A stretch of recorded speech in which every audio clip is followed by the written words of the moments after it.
Welcome back to the channel. In today's video, I'll show you how to download GTA 3 on your PC using the official method. First, open your preferred web browser and go to Google. In the search bar, type Rockstar Games and open the official Rockstar Games website.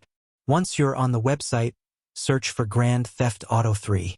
Find the official GTA 3 game page and click on the Buy Now option. If you're not already signed in, log an account, you'll need to create one before continuing. Next, choose the available purchase option and continue with the payment process. After your payment has been completed successfully, follow the instructions provided by Rockstar Games to download the required launcher or game files. Install the game on your PC and wait for the installation process to finish. Once the installation is complete, you can open the game and start playing GTA 3 on your PC. Keep in mind that GTA 3 is a paid game and cannot be legally downloaded for free from the official Rockstar Games website. If you come across websites offering the full game for free, be careful, as unofficial downloads may contain malware or other security risks.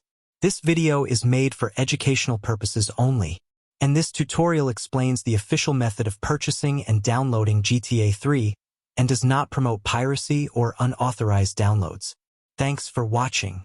If you found this video helpful, don't forget to like, subscribe, and I'll see you in the next one.